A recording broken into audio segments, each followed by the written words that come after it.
బంగారం తాకట్టు నుంచి నిల్వ చేసే స్థాయికి ప్రగతి పదంలో భారత్ అడుగులు వేస్తోంది. ఎవరైనా ఒక వ్యక్తిని తినడానికి ఇబ్బంది పడితే పరిస్థితి నుంచి 10 మందికి ఉపాధి కల్పించే స్థాయికి ఎదిగితే అతడిని చాలా గౌరవిస్తారు. ఆ ప్రయాణంలో ఎదురైన కష్టాలను, నష్టాలను, అనుభవాలను, విజయాలను ఆదర్శంగా తీసుకుంటాం. మన దేశంలో కూడా ప్రపంచానికి అభివృద్ధి విషయంలో ఆదర్శంగా నిలిచింది. ఒకప్పుడు దేశ అవసరాల కోసం బంగారాన్ని తాకట్టు పెట్టిన స్థాయి నుంచి విదేశాల్లో దాచిన 100 టన్నుల బంగారాన్ని సొంత గూటికి తరలించుకునే స్థాయికి ఎదిగింది. ఇంగ్లాండ్లో నిల్వ చేసిన భారీ బంగారాన్ని రిజర్వ్ బ్యాంక్ ఆఫ్ ఇండియా 2024 ఆర్థిక సంవత్సరంలో మన దేశానికి తీసుకువచ్చింది. దాదాపు 100 టన్నులు అంటే 1,00,000 కిలోల పసిడిని దేశీయ ఖజానాలో చేర్చింది. 1991 తర్వాత ఈ స్థాయిలో బంగారాన్ని తరలించడం ఇదే తొలిసారి. అప్పట్లో దేశంలోని ఆర్థిక సంక్షోభాలను తట్టుకునేందుకు పెద్ద మొత్తాన బంగారాన్ని తనఖా పెట్టాల్సి వచ్చింది. రిజర్వ్ బ్యాంక్ ఆఫ్ ఇండియా కొన్నాళ్లుగా బంగారాన్ని కొనుగోలు చేస్తూ వస్తోంది.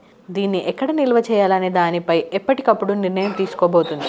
ఈ క్రమంలో విదేశాల్లో తన బంగారం నిల్వలపై బాగా పెరిగాయి. వాటి నుంచి కొంత దేశానికి తీసుకురావాలని భావిస్తున్నారు. రవాణా నిల్వ సర్దుబాటులో భాగంగా ఇంగ్లాండ్ నుంచి బంగారాన్ని తీసుకుంటుంది. ముంబై మింట్ రోడ్తో పాటు నాగ్పూర్లోని పాత కార్యాలయంలో బంగారాన్ని నిల్వ చేస్తున్నారు. బ్యాంక్ ఆఫ్ ఇంగ్లాండ్లో చాలా దేశాలు తమ బంగారాన్ని దాచుకుంటాయి.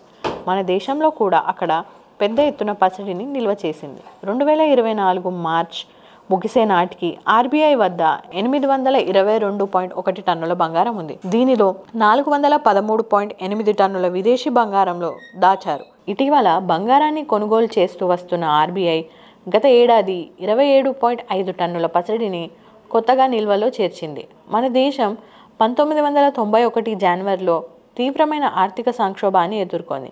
దిగుమతులతో పాటు అప్పులు చెల్లించడానికి కష్టపడింది. గల్ఫ్ యుద్ధం కారణంగా చమురు ధరలు పెరిగాయి, పరిస్థితిని మరింత జటిలం చేశాయి. అప్పటి నుంచి మన దగ్గర $1 బిలియన్ కంటే ఎక్కువ ఫారెక్స్ నిల్వలు ఉన్నాయి. ఇవి 3 వారాలతో పాటు దిగుమతులు అవసరాలను తీర్చిదిద్దడానికి కూడా సరిపోయాయి. దీంతో అప్పటి ఆర్బీఐ అధికారులు, కేంద్ర మంత్రులు ప్రపంచ ఆర్థిక సంస్థలు సాయం కోరారు.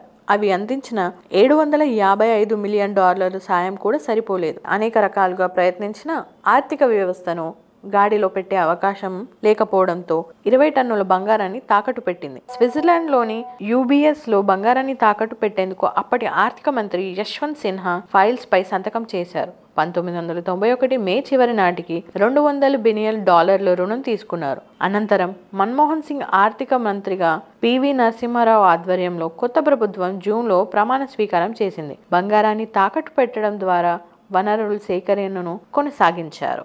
జూలైలో ఆర్బీఐ 46.91 టన్నుల బంగారాన్ని bank of England, bank of జపాన్లకు $400 బిలియన్ సేకరణకు తాకట్టు పెట్టింది. తర్వాత తిరిగి కొనుగోలు చేసింది.